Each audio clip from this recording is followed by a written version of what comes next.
Monday, August 26, a cursed tree and a cleansed temple. Read Mark chapter 11, verses 12 to 26. What is the significance of the events depicted here? Mark 11, let's begin at verse 12. The next day, as they were leaving Bethany, Jesus was hungry. Seeing in the distance a fig tree in leaf, he went to find out if it had any fruit. When he reached it, he found nothing but leaves, because it was not the season for figs.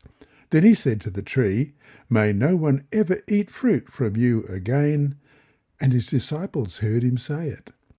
On reaching Jerusalem, Jesus entered the temple courts and began driving out those who were buying and selling there.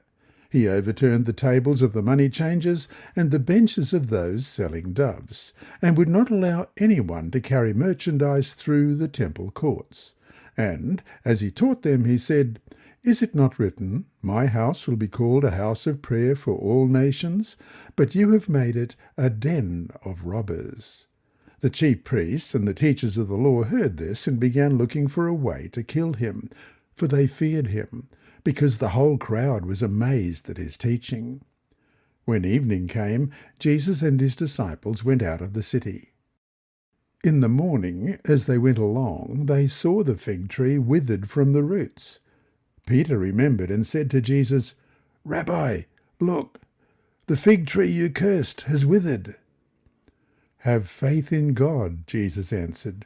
"Truly I tell you, if anyone says to this mountain, 'Go throw yourself into the sea,' and does not doubt in their heart, but believes that what they say will happen, it will be done for them. Therefore, I tell you, whatever you ask for in prayer, believe that you have received it, and it will be yours. And when you stand praying, if you hold anything against anyone, forgive them, so that your Father in heaven may forgive you your sins." In the morning, coming from Bethany, only about 2 miles, a little more than 3 kilometres from Jerusalem, Jesus was hungry. Seeing a fig tree in leaf, he went to it to find perhaps some early fruit.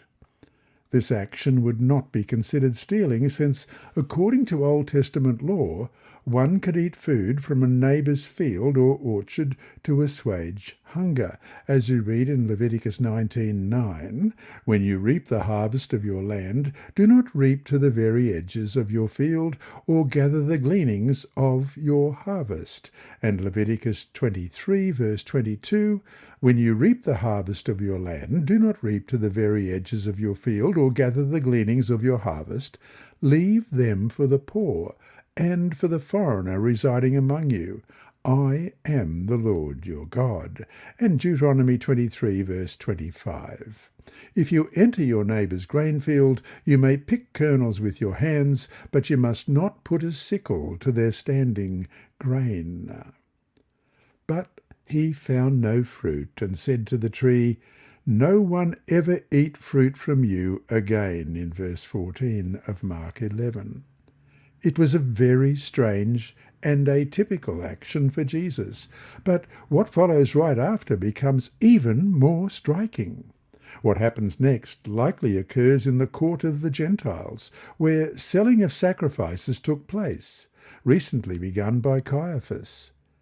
Jesus clears away the sellers from the courts so that quiet worship may return. His action is a direct affront to those in charge of the temple system. Jesus links 2 Old Testament passages as a scathing rebuke of the unholy traffic. He insists the temple is to be a house of prayer for all people, as we read in Isaiah 56, verse 7, emphatically including the Gentiles. Let's read Isaiah 56:7. "These I will bring to my holy mountain and give them joy in my house of prayer. Their burnt offerings and sacrifices will be accepted on my altar, for my house will be called a house of prayer for all nations." Then he says the leaders have made the temple a den of robbers. As we read in Jeremiah chapter 7 and verse 11, "Has this house, which bears my name, become a den of robbers to you? But I have been watching, declares the Lord."